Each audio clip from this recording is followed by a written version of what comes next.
11th class की तुम्हारी physics आज शुरू करना है, ठीक है। तो 11th क्लास की फिजिक्स में क्या होता है, आज से पहले तुमने फिजिक्स पढ़ी थी, जैसे 9th में फिजिक्स पढ़ी थी, उस क्लास में पढ़ी थी 9th में फिजिक्स पढ़ी थी और तुमने 10th में फिजिक्स पढ़ी थी। इन फिजिक्स में क्या होता था, कोई भी जो तुम्हारे टॉपिक होते थे वो जनरल टॉपिक होते थे। कैसे टॉपिक होते थे? जनरल टॉपिक होते थे और बिल्कुल शॉर्ट टॉपिक होते थे। उनमें क्या होता था, किसी भी चीज़ के बारे में जो बताया जाता था वो बाहरी ज्ञान होता था। कैसा होता था? बाहरी ज्ञान, बाहर की चीज़ें बता दी जाती थी और उसके अंदर वास्तविकता क्या है उससे अवगत में नहीं कराया जाता था। अब यहाँ पर क्या होगा, जो फर्स्ट ईयर की फिजिक्स हमारी सेटअप की गई है ये इस तरह बनाई गई है कि अगर कोई बच्चा फिजिक्स में कुछ भी नहीं जानता, कहने का मतलब अगर कोई बच्चा फिजिक्स में बिल्कुल जीरो है और वो फर्स्ट ईयर की फिजिक्स शुरू से पढ़ना अगर शुरू करता है तो वो भी फिजिक्स धीरे धीरे पढ़ना शुरू हो जाएगा और फिजिक्स ये कठिन विषय है उससे बिल्कुल सरल लगने लगेगा। अरे समझ में? देखिए यहाँ से सबसे पहले चैप्टर फर्स्ट में तुम्हारा पूरा फिजिक्स का इंट्रोडक्शन दिया हुआ है। क्या दिया हुआ है? इंट्रोडक्शन है। जैसे सबसे पहले फिजिक्स की बात आती है, जो फिजिक्स है तुम्हारी वो विज्ञान विषय की एक शाखा है। फिजिक्स क्या है तुम्हारी? विज्ञान विषय की एक शाखा है। तो पहला प्रश्न ये बनता है कि आखिर ये विज्ञान क्या होती है। पहला प्रश्न क्या बनता है हमारा कि आखिर ये विज्ञान है, ये विज्ञान क्या होती है। जो विज्ञान शब्द है इसे इंग्लिश में बोलते हैं साइंस। क्या बोलते हैं? साइंस। और जो साइंस शब्द की उत्पत्ति हुई है वो एक लैटिन भाषा का शब्द है साइंटिया। क्या है? साइंटिया। ये तुम्हारा लैटिन भाषा का शब्द है। कौन सी भाषा का शब्द है? लैटिन भाषा का शब्द है। और ये साइंटिया माने होता है जानना।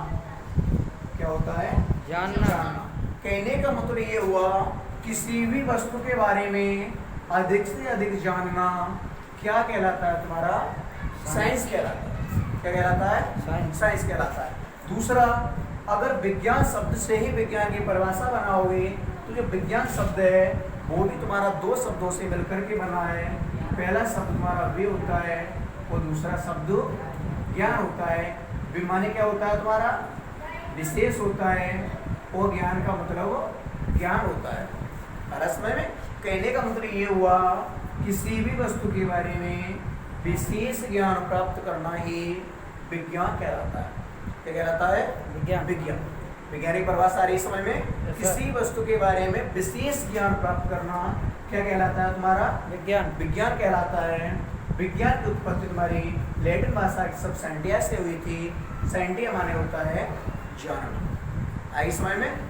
अब यहाँ से क्या होता है, विज्ञान के इतने बड़े क्षेत्रों को, जो विज्ञान है विज्ञान का बहुत बड़ा क्षेत्र होता है, इस क्षेत्र को अलग अलग भागों में वर्गीकृत किया जाता है। इस तरह विज्ञान की विभिन्न प्रकार की शाखाओं का निर्माण होता है। जैसे तुम्हारी पहली शाखा निकल के आती है वो होती है तुम्हारी भौतिक विज्ञान। कौन सी होती है पहली शाखा तुम्हारी? भौतिक विज्ञान।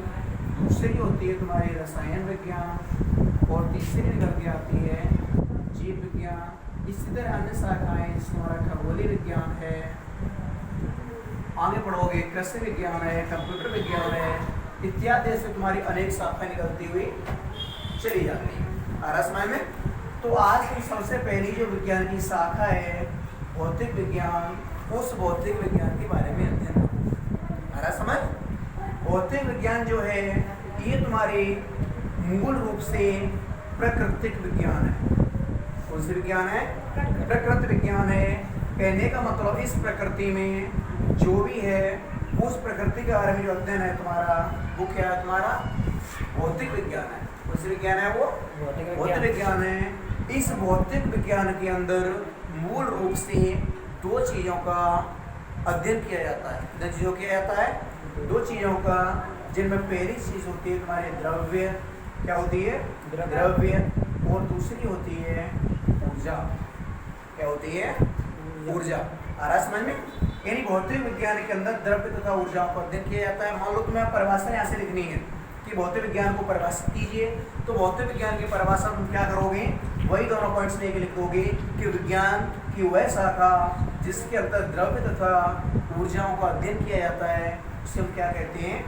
भौतिक विज्ञान आज समय में भौतिक विज्ञान के पिता होने का श्रेय जिस महान वैज्ञानिक को दिया जाता है वो तुम्हारे हैं सर आइजैक न्यूटन। क्या नाम है उनका पूरा? Sir Isaac Newton. Sir Isaac Newton को भौतिक विज्ञान का पिता कहा जाता है इस समय में। अब देखिए आगे हमारा भौतिक विज्ञान के अंदर मैंने अभी तुम्हें 2 पॉइंट बताए थे, पहला द्रव्य और दूसरा ऊर्जा। कहने का मतलब भौतिक विज्ञान के अंदर द्रव्य तथा ऊर्जाओं को अध्ययन किया जाता है।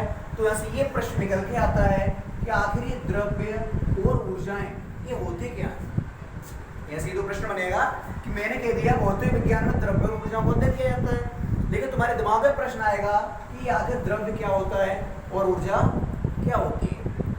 ठीक,